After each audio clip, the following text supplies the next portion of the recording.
Hello, everybody. Dr. Rick Wallace here, coming at you with the daily motivation, encouragement, and empowerment session. I'm trying to do these things every day. Sometimes things get out of whack and I get by it, but I definitely try to get it done by the end of the day.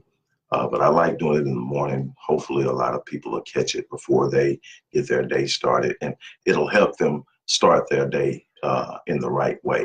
I can't emphasize enough the importance of starting your day out right. And that's what these sessions are about.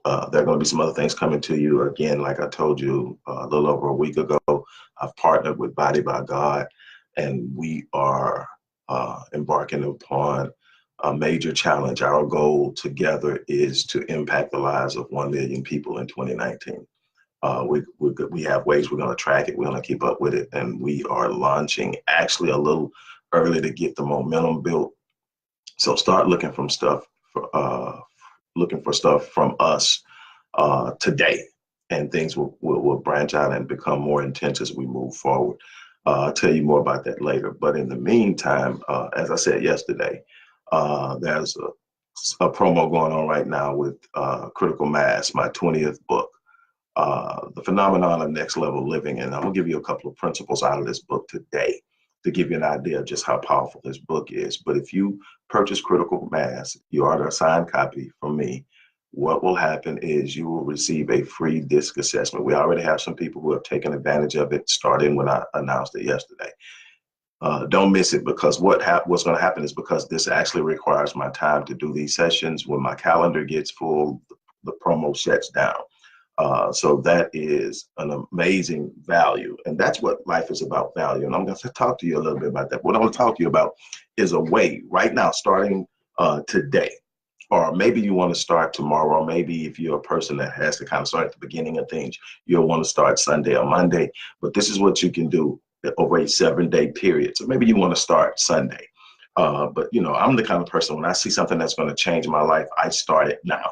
And then I get in the groove of things. I may start it now and not count the days until a certain day, but I want to start it now. I want to get it in motion. And so there are 3 things. There are a bunch of things you can do. But what I do when I get a person that's trying to see some results and they're trying to make some changes in their lives, and they don't know where to start, I say, okay, let's just start simple. Let's start with 3 things. 3 things that you can do over the next 7 days. No, we're not even talking 30 days. I do 30-day challenges, 30-day programs and techniques and things, because in 30 days you develop not only new neural pathways, new behaviors, but new habits that produce behaviors that produce results. In 30 days, you can literally shift how you're moving, the direction you're going in 30 days. But you start to feel it. You start to experience it in as little as 7 days. So what you want to do is get the fastest results to show that something's happening, to encourage you, to inspire you, to motivate you. And so what I want you to do is, I'm going to give you 3 things that if you do these over the next 7 days, you're going to find out that you're shifting, that you're experiencing life better, that life is changing. I didn't say you're going to wake up in 7 days, you're going to be a millionaire, your marriage is going to be fixed if something's wrong with it, that, all of a sudden you're going to love everybody at your job, or you're going to have a new company up and running. What I'm saying is, how you view life, how you experience life, what you expect from life can change in as little as 7 days when you do these things. The first thing that you're going to do is one of the most difficult things. You're going to maintain your personal sovereignty. You will refuse, when you wake up in the morning, to immediately surrender your personal sovereignty to technology, to demands of anybody else. And what do I mean by that? The vast majority of us have a tendency to wake up in the morning, and the first thing we do is reach for our phones. We reach for our phones, we scroll them, we head to Facebook, we head to Twitter, we head to Instagram, we pop open the latest newscast. And what are we doing when we do that? We are surrendering our personal sovereignty and our state of being to whatever we see on that phone. And why do we do it? People don't know. Why are we so addicted to picking up the phone? It's actually because the phone is designed to trigger dopamine. a release of dopamine, the hormone, the feel-good hormone, the hormone that makes you feel alive, feel good, feeling all that, you know. But you can get that same release from working out. But here's the thing. When you pick up that phone, you release your personal sovereignty. Why is that important? Because now you're not setting your state for the day. The information on that phone is setting your state for the day. It's going, if it's good, great. You start your day out great. But what you also do when you do that, when you use a phone to set your state, you know, whether it's willingly or unwillingly, what you do is now you condition yourself to respond and be in state based on what you see in your conditions.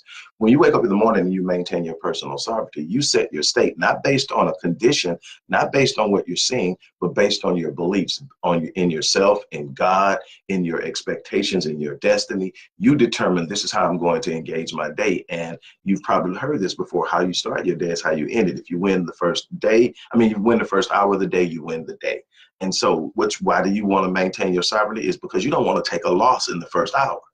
And you cannot predict what's going to be on that device. So what do? You get up in the morning, you sit up, you get up and do whatever your routine is, but as fast as you can, you want to get to a place and you want to sit down and you want to start building your state. So that's the first thing you want to do. The next thing you want to do is you want to be conscious of your thoughts throughout the day. Be aware of what you're thinking, be aware of what you're saying, be aware of your behavior and your responses. So you need to develop a conscious awareness of what you're saying. When you say something that isn't in alignment with what you feel you're going for, what you know should be the destiny or the results that you're getting out of life, you're going to arrest it. You're going to bring it into captivity. You're going to discard it and you're going to replace it. You're going to replace the thought with a thought that is in alignment of your design, your destiny, your purpose. You're going to speak it, and you're going to speak it with confidence as much as you have to change your emotional state in the moment, and it will happen. You cannot consistently say something and it not have an impact. Now, it'll work for a while, but if you stop doing it, you'll go back to the normal setting. You got to keep going until you change the setting. While 7 days won't completely change the setting, it definitely will shift how you feel on a regular basis. What you understand is the vast majority of people are not being led by their minds, they're being led by their bodies. Their bodies are craving things, and there's a normality to that feeling.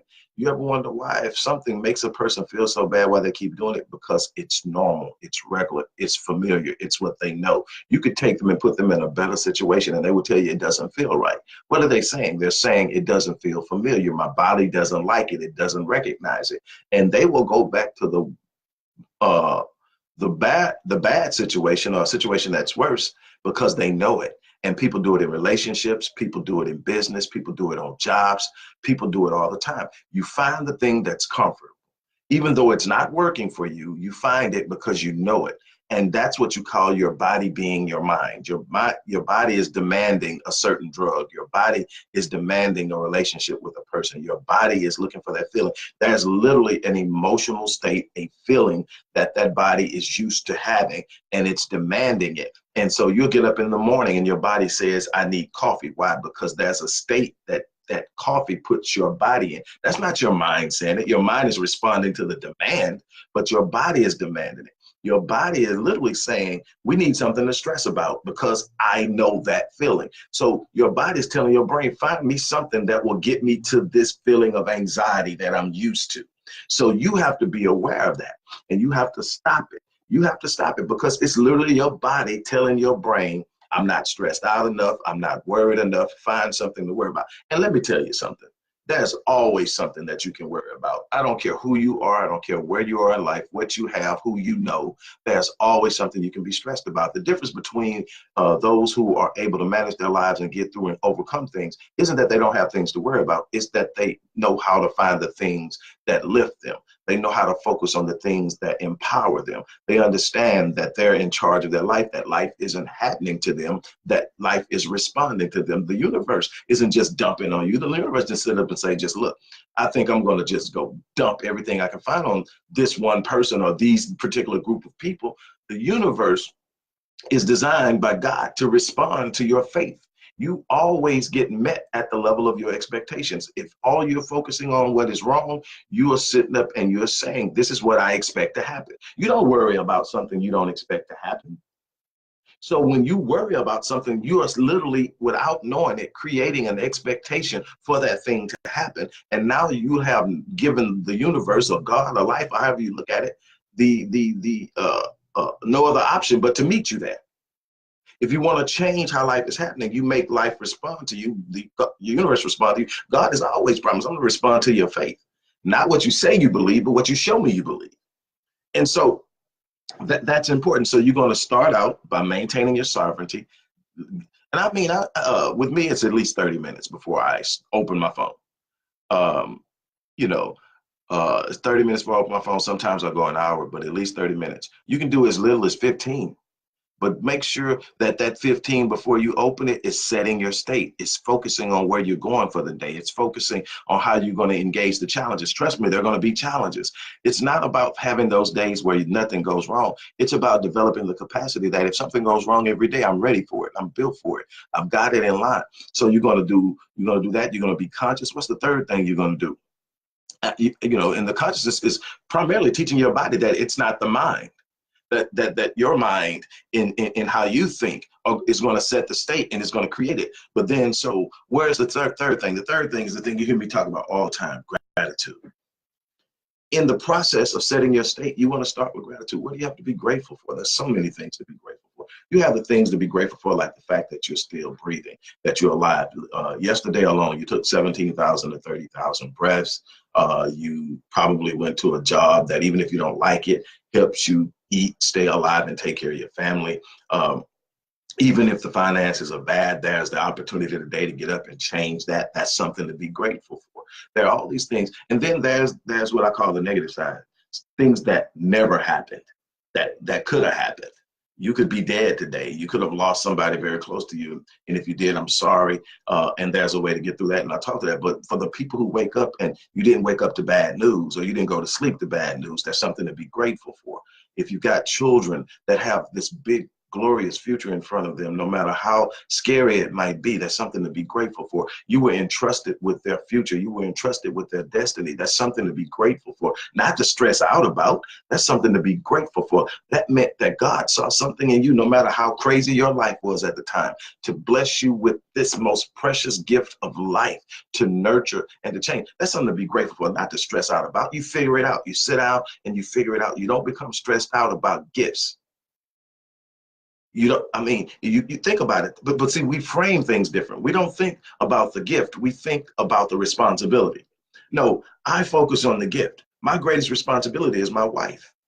And I'm constantly challenged to raise my level of performance to meet the responsibility. But I don't look at the challenge. I don't look at the responsibility. I look at the gift. Everything that I do to better myself, to be even more forceful and impactful in her life, is worth it because of the gift.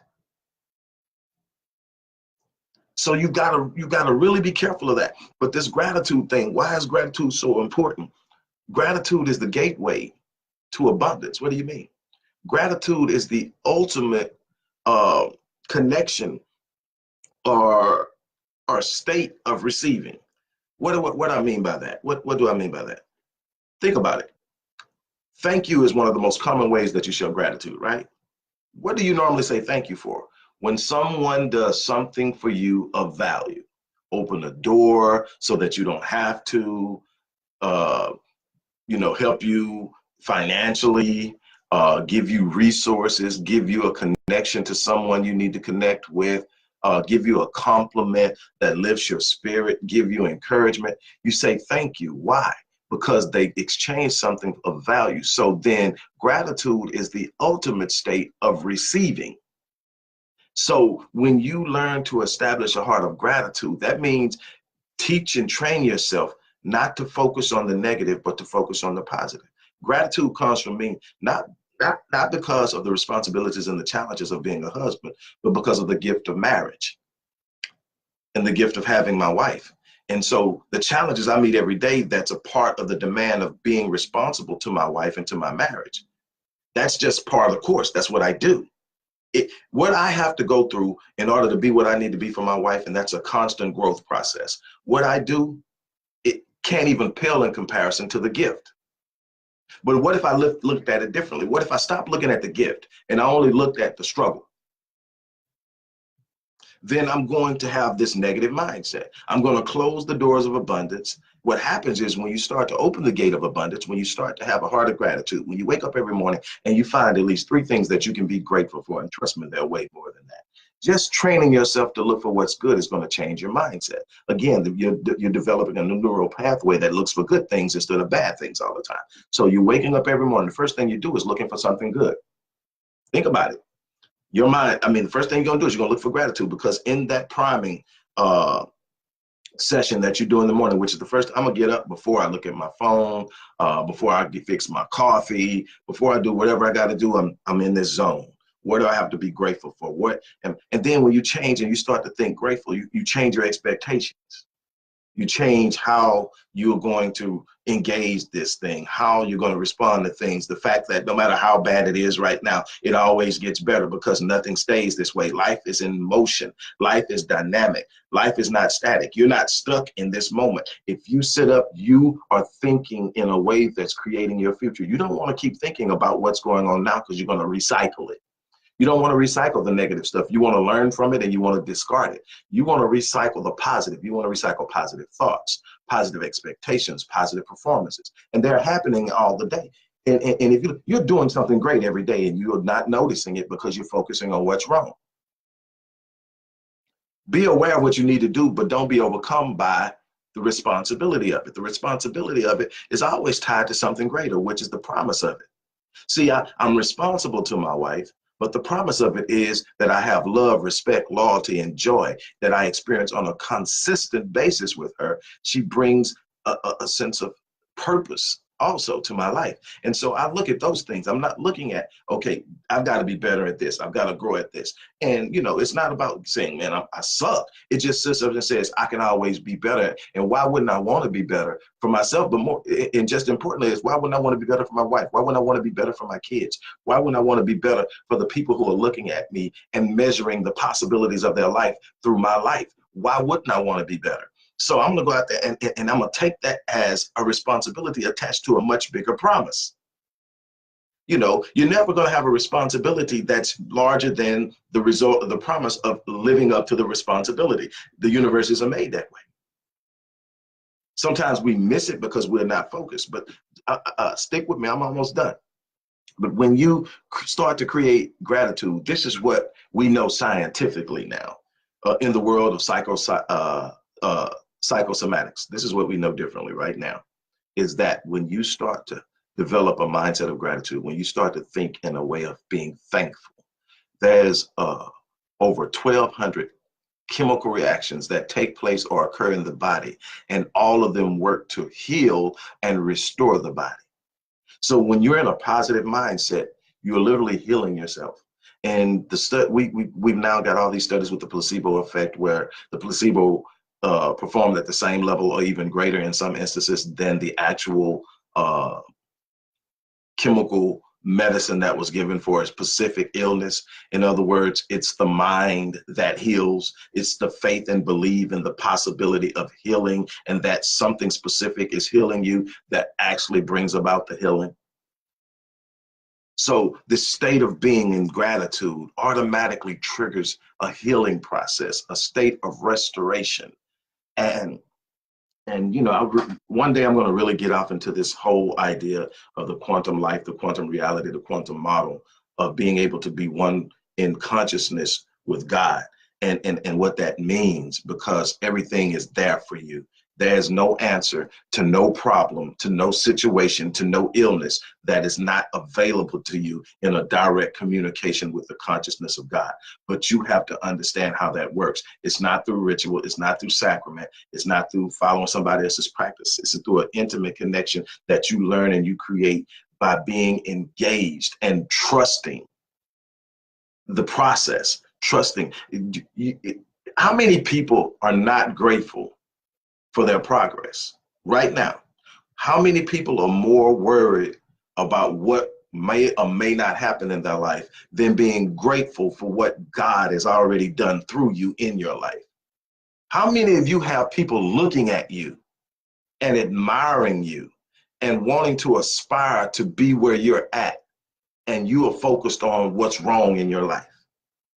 I'm not saying that you should be happy that something's not right. You should be looking at how it was way more wrong 5 years ago. It was made way more wrong 10 years ago. It was way more wrong 15 years ago, even all the way back to your childhood. But somehow you overcame it. Somehow you rose up. Somehow you did this. You started your business. You did things that people said you couldn't do.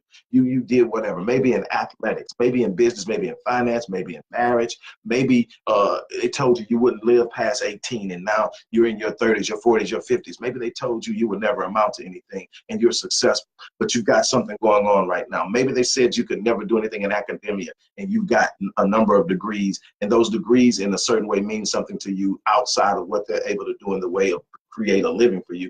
They mean that you were able to do something that people told you you couldn't do. When people wrote you off, you came out. Why aren't you focused on that? Why aren't you captivated by that? Why aren't you living through that? Why aren't you looking at what God has done through your life over the course of your life that should give you the framework of how you're going to deal with your problem now?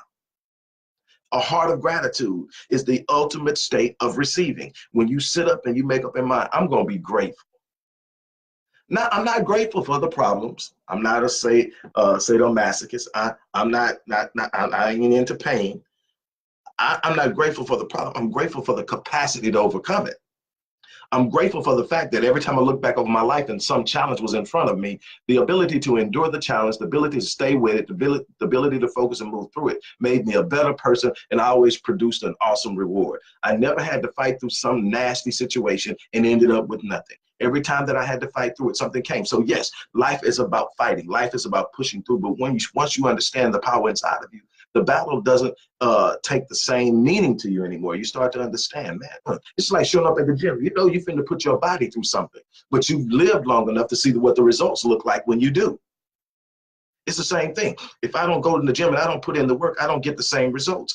I start to see atrophy in my muscles. I start to see lethargy in my activity and energy. And I start to see all these other things. But when I'm in the gym and I'm putting in the work, yes, I'm burning, it's hurting, I'm out of breath, all these things, if I'm really pushing myself, all these things are happening. But what I know, if I do this right and I consistently do this, I'll see the results in my conditioning, in my strength, in my body composition, in my body build and physique. And that's what's important in that particular state. The same thing with life. If I can sit up and get through this problem, if I can sit up and just stay with it, no matter what happens, life isn't over. Life isn't over until I stop breathing. I'm never going to quit. I'm never going to give up. I'm never going to turn around. Then you start to sit up and start to see things differently. I want you to do these three things. I want you to maintain your personal sovereignty for the first 15 to 30 minutes of your day. Don't touch the phone.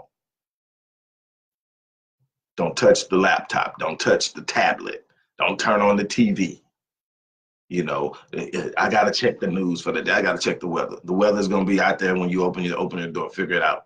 But what you need to do right now is you need to set your state. You need to win the first 15 to 20 minutes to 30 minutes to an hour. You need to be in control of that. You need to set your state. Once you do that, then you can go back and do whatever it is you do. But do that. So you're going to maintain your sovereignty. You're going to sit up and be conscious of your thoughts, your behaviors, your actions, your responses to things. That's the second thing. Be conscious of what you're thinking all times. And arrest poor thinking. Anything that's negative, anything that causes stress, anything that causes worry, anything that creates an expectation of something bad happening, you got to arrest it and replace it with something good. If you're thinking that, man, I'm not going to get a client today, and I'm just going to say, I'm going to get 4 clients today. And if I don't get 4 clients today, I'm going to get 8 tomorrow. So I'm never going to be out of the game. I'm never going to allow what's happening now to overtake me, because I know that when I put in the work, it comes back to me. Sometimes it doesn't come in the time frame I thought it would. That's life. But what I know is it comes back. The harvest comes. If I plant the seed and I nurture the seed, I water the seed, I make sure nothing comes and uproots the seed, I reap a harvest. It's that simple. What I sow, I reap. And so I'm not sitting up. If it didn't come today, okay, maybe it's going to be something bigger and it'll come tomorrow.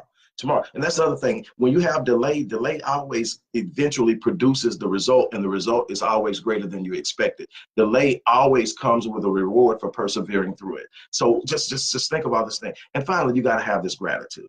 You've got to have gratitude. You want to start your day with gratitude. Gratitude is the ultimate state of receiving. Gratitude is the gateway to abundance.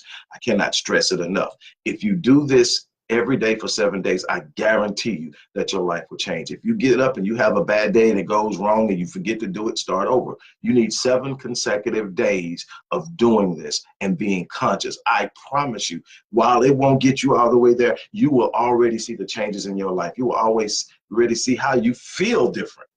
Literally, your body is now not in that constant state of stress, constant state of anxiety, constant state of worry, and controlling you, because it's telling you we need coffee, it's telling you we need sugar, it's telling you find something to stress about, it's telling you all these things. And so now the brain and the mind are literally at the working at the whim of the body. That's how addictions occur. People are addicted to poor relationships, addicted to bad news, addicted to all kinds of things because their body is now demanding it, because it's experienced it so long. It's comfortable in that state of stress. But what happens is the body is still destroying itself in the process.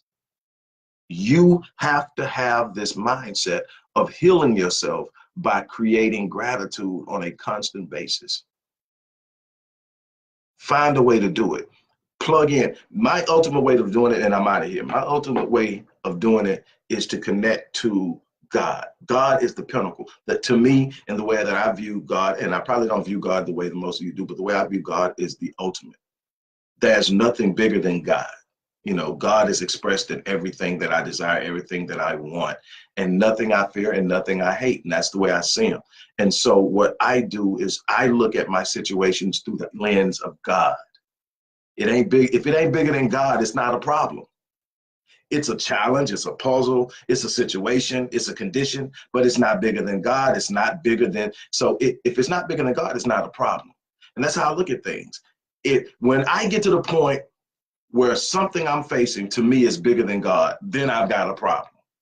But if it's not bigger than God, I just got to sit up and figure out how I'm going to connect with God and get it done.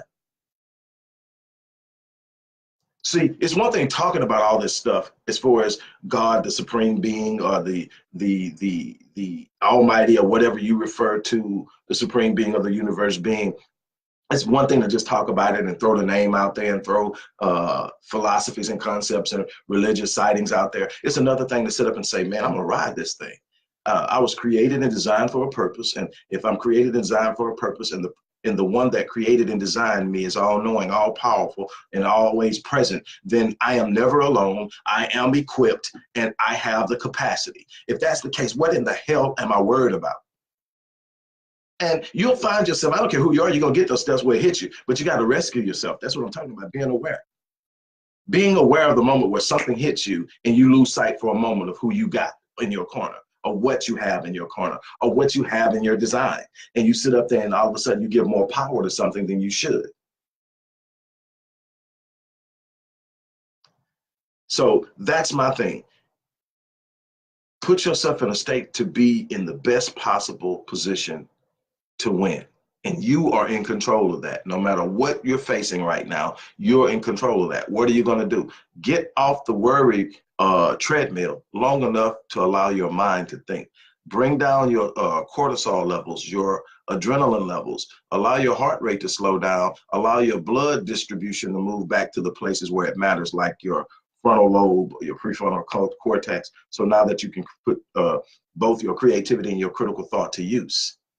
There's always an answer to the situation. There's never a challenge without a solution. Never. Because then it would be bigger than God. That's it. But that's it, man. These are principles that I took out of the book. Like I said, this is the time to get the book. I don't think there's been well, I think there was one promotion tied to the book that might have carried more value. But here we go. Free disc assessment when you purchase the book. The link is in the description box. A free disc assessment, a $350 value when you do that. Now, that's only going to last until I book up on my calendar. Once I book up, obviously, because I'm the one that's doing this, I'm going to shut it down until I get everything cleared out and we can look at another date to do it again. But this is a chance to really get a head start. And like I say, these principles that I'm talking about now are in the book and much more. There's one part of the book, a chapter of the book called Your Mind is the Genesis of Your Destiny. And it walks you through a step-by-step process, how to get your mind to a place in which your mind is producing for you what you want, because ultimately your thinking is producing it. You are what you think. And so your thoughts are the seeds of your destiny. And when you are learning how to control what you're thinking, you're learning how to control what you expect. And God meets you at the level of your expectation. Look, that's it. I got to get out of here and get some things done. But I just wanted to stop by and have this conversation with you guys this morning. Remember, as I always say, live your life on full so that when you leave this place, you down eat. With that being said, I'm out of here. Peace.